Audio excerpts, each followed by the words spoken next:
ज्ञानदान में आपका स्वागत है। यह सिर्फ एक चैनल नहीं, एक यात्रा है, आपकी भी मेरी भी, भीतर की ओर। यहाँ हम सिर्फ सफलता की बातें नहीं करते, हम बात करते हैं आत्मा की, जीत की, उस भाव की जो बाहर की दुनिया जीतने के बाद अपने भीतर की दुनिया खोजता है।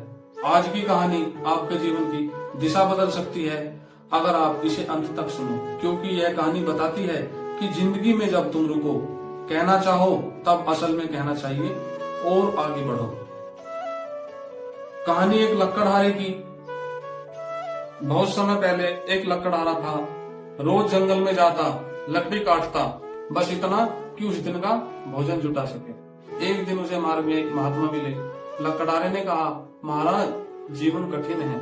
महात्मा ने मुस्कुराते हुए केवल इतना कहा, थोड़ा और आगे बढ़ो। उसने आज्ञा मानी। अगले दिन वह थोड़ा और अंदर गया। उसे चंदन के पेड़ मिले, उसकी आमदनी बढ़ गई।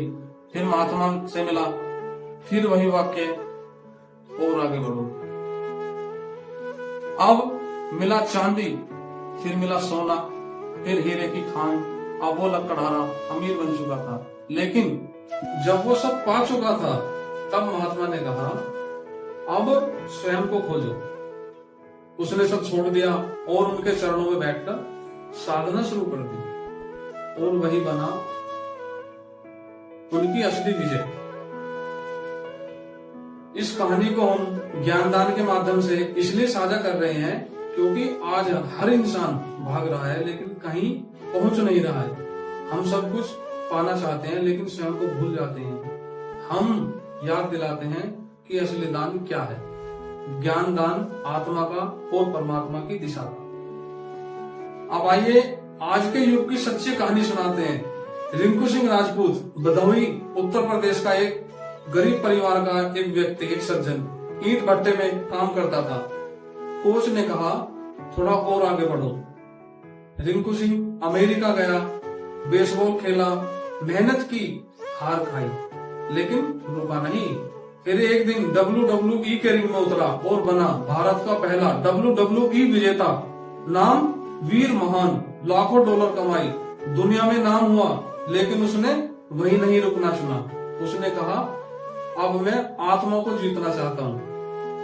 अब मैं खुद को भगवान को समर्पित करता हूँ। और वही बना उसकी सांस्कृतिक विजय, जिसका उद्देश्य सिर्फ रिंग नहीं, परमात्मा था।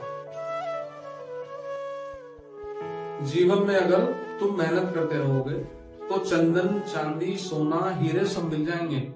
लेकिन अगर तुम थोड़ा और भीतर जाओ तो ईश्वर मिल जाएगा। ज्ञानदान यही कहता है, रुको मत, थोड़ा और बढ़ो, तब तक जब तक तुम स्वयं को ना पालो। अगर इस कहानी ने आपको कुछ सोचने पर मजबूर किया है तो ज्ञानदान से जुड़िए, ज्ञानदान चैनल से जुड़िए, क्योंकि हम सिर्फ सुनाते नहीं, जगाते हैं। ज्ञान बांटने का सबसे सुंदर माध्यम ज्ञानदान चैनल।